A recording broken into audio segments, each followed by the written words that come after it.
We are back, and you are listening to The Critical Hour on Radio Sputnik. I am your host, Garland Nixon, standing in for my co-host, Dr. Wilmer Leon. Speaking at an event hosted by the RAND Corporation, U.S. Secretary of Defense Mark Esper called for the increase in funding for Navy shipbuilding. In the speech, Esper said he wants the Navy to have over 350 ships. Currently, U.S. Navy's battle force consists of approximately 293 ships, according to recent Pentagon numbers. To make some sense of this, if any sense can be made of it, which I suspect it can, we have with us journalist and political analyst Caleb Maupin. Caleb, welcome back to The Critical Hour. Sure, glad to be here. Oh my gosh, Caleb, war spending. And here's the thing I've got to throw out there, Caleb. When I heard this, we got to build all these more ships, many, many more billions of dollars, here's the first thing that popped into my mind. We have probably 40 million people unemployed. We have 27 million families that stand to be evicted within the next few months. We have people, go online and I'm watching these videos of families who are going from food bank to food bank to food bank every single day to get food to feed their families. What the heck kind of country are we in?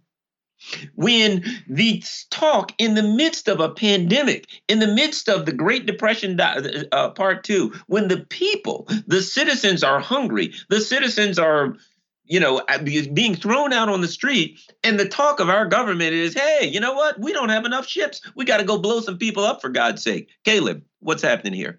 Well, it's interesting because the politics of defense spending in recent years has gotten quite interesting. You will remember Barack Obama's, famous or infamous defense sequester. And it appeared that to some degree or other, the Pentagon budget was being cut. But when you looked at the details, not a single contract was broken with any military manufacturer. Boeing did not lose any money. Neither did General Electric, neither did Raytheon. There were cuts in the Pentagon's day-to-day activities as part of Obama's defense sequester. However, it was pretty clear the military took great offense to this, and Obama was widely denounced, and Trump hammered Obama and the Democrats for this on the campaign trail.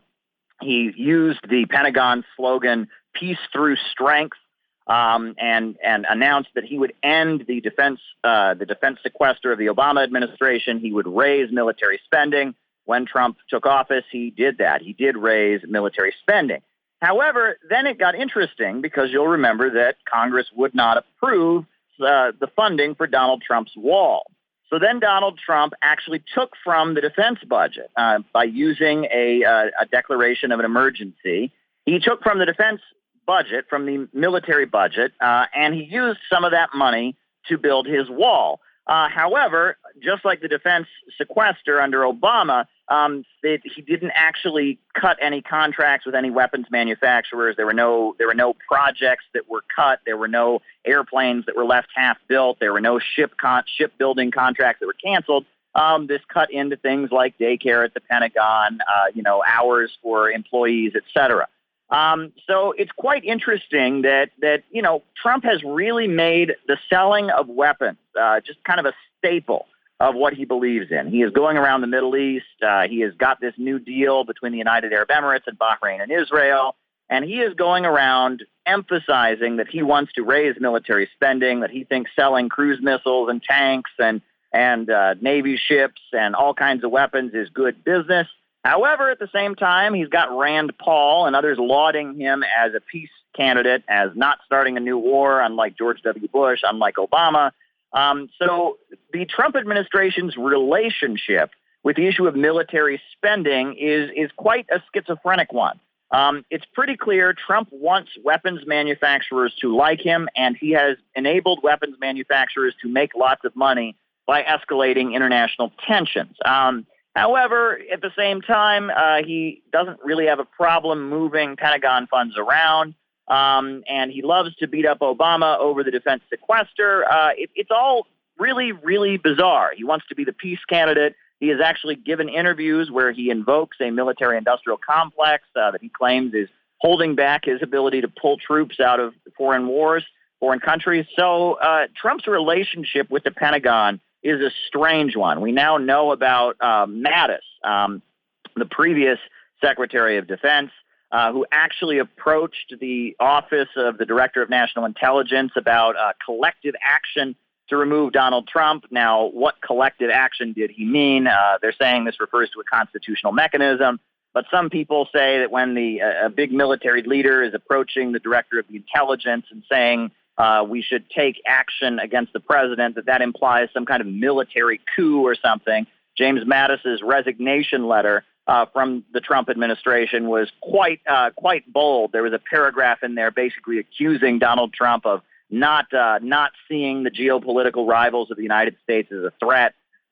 So what's going on with Trump and the Pentagon? I mean, who knows? Who really knows? He wants them to make lots of money. He said that before. The Pentagon is excited to get some new money to build some new ships. That's pretty clear. But what's going on with Trump? Where does he stand with a lot of folks in the military-industrial complex and in the Pentagon brass? We shall just have to see. It's quite unclear. One of the things I find interesting, if you read more about this, is part of what Esper's speech was discussing was basically, I would argue, using China as a foil. There's this Pentagon report came out on China's military power, and it said that China has the largest navy in the world, et cetera. But a big part of that, when you look into that claim, you can see that a lot of it is fluff. It's like they count like a dinghy. Oh, there we go. They've got a dinghy. So we're going to count that as a ship. I'm being facetious, but not really far from the truth. However, here's the other side of it that I look at. As the U.S. is saying we got to build more ships and more military hardware, while ignoring the dramatic economic plight of their citizens, that ain't what I see in China. I'm looking at China and I'm like, well, first of all, they got a pretty good grip on the coronavirus, and they seem to be getting back to business as our economy and every other part of this country is in total shambles. Everything I'm reading says that they're getting going again and their economy's going again. And if we go down the road of, hey, we're going to build our military to fight them while the rest of our country is in shambles, they're going to be a more balanced country where they have both a strong military and people who have like things like food and roofs over their heads. And we're going to be a country like we've always claimed that North Korea is, where you've got a big military and the people are suffering. What are your thoughts? Well, I mean, it's quite interesting, that data claiming that China has the biggest navy. You have to think about that for a minute, because at this point, the United States has hundreds of overseas military bases, at least 800 from my last calculation. Meanwhile, Russia has 8 and China has 1. They have 1 overseas military base, and it's in Djibouti. So where are all these ships going to there? I mean, do they just, they're just back and forth from Djibouti to China, a lot? I really just don't buy that. That's like you said, it doesn't sound exactly right, the statistic there. China does have the biggest population of any country in the world by far. They are 1 in 5 human beings on this planet are Chinese. So, I just find that hard to believe. But as you said, right? I mean, China's living standards are rising. China's manufacturing base is rising. 800 million people lifted out of poverty, mass construction. I don't see China abandoning its people for military adventures abroad. In fact, when was the last time that there was a Chinese military intervention around the world? I know some African countries do have a Chinese military presence there, but it's invited by the government. I can't recall any time in recent history that China has invaded a country. I mean, I guess the last time you can think of would be 1978, the Kampuchea War. But you'll remember that in 1978, when China invaded Vietnam, that was allegedly in defense of Pol Pot in Cambodia. And it was later revealed that the United States was giving covert support to Pol Pot in Cambodia, and Vietnam was at that time aligned with the Soviet Union. So, it's now pretty widely understood that China's military intervention, the last major intervention that they ever engaged in back in 1978, was something that we in the United States kind of approved of as Vietnam was in the Soviet camp. So I'm just not seeing, this idea that China has this big threatening military that's going around the world terrorizing people and we should be very, very afraid of them. I just don't buy it. I really just don't buy it. Also, I will say that, navies are not as essential in military dominance as they once were. The British Empire of the 1800s had the biggest navy in the world. They ruled the world at the barrel of a gun or the barrel of a cannon, right? There was a lot written by academics at that time about having a navy being key in controlling the world. But nowadays, war is fought with cruise missiles. War is fought with drones.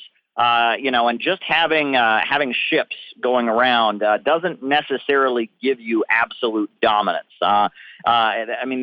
Maritime dominance can be achieved with an air force. Maritime dominance can be achieved with satellite technology. So just the number of ships in and of itself doesn't even really spell what Mr. Esper is trying to tell us it does. I'm not even really following the logic. Well, let me throw some alternative logic at you. Mark Esper was a lobbyist for Raytheon? So while these ships do not provide the security that the national security that they're alleged to be providing, that they're probably nothing but traps for the people on board as soon as the latest technological missiles start flying, that these things are going to be blown out of the water so fast you wouldn't know they were there in the first place. But what it does is makes a lot of money for Raytheon and General Dynamics and Lockheed Martin. Perhaps, Caleb, and I'm just going to throw this out there, perhaps maybe that's what this is all about in the first place. What are your thoughts? Oh, I would absolutely believe that. I mean, since the end of the Second World War, the U.S. economy has been largely described as military Keynesianism, propped up by massive government expenditures on the military and military hardware. And this was such a reality that a Republican president, Dwight Eisenhower, warned the U.S. public about it as he was leaving office. He was, a military man himself. He was a big advocate of having a big military, but even he was quite disturbed by the reality that he saw taking effect in the late 1950s, where it seemed like there was a military-industrial complex that had a huge amount of influence over the decisions made in Washington, D.C., many people have said that the U.S. economy, yes, we don't really have necessarily a free market economy. We have a pretty free market economy in the sense that we don't have a big welfare state. We don't spend a lot on our population. We don't provide health care to the population. We don't provide, free education in terms of college to the population like most countries do. But our capitalist economy, survives and avoids having cyclical crises, often because of huge injections of cash in terms of the spending on military hardware. And, there's all this talk about deindustrialization of the United States. And it's true, we don't make cars here like we once did. We don't make steel here like we once did. But there is plenty of military manufacturing going on here, whether it's drones, whether it's shells, whether it's bombs, whether it's cruise missiles, whether it's airplanes. All over the United States, there's lots of military manufacturing going on still. A lot of it just isn't done by workers. It's done by machines. They've eliminated workers from the assembly line, and a lot of it's done by robots. And so you don't have the defense jobs that you once had. During the 1960s, there was a very big push for defense jobs, right? The idea was if we have a big military, we're going to provide jobs. Well, nowadays, with robots doing the manual labor and running the assembly line. Yeah. Oh, well, thank you very much, Caleb. So we have been talking with the one and only Caleb Maupin. Caleb, you can find him everywhere online. He is a journalist and a political analyst, and we've been talking about military spending. You're listening to The Critical Hour on Radio Sputnik. I'm your host, political analyst Garland Nixon. More on the other side. Stay tuned.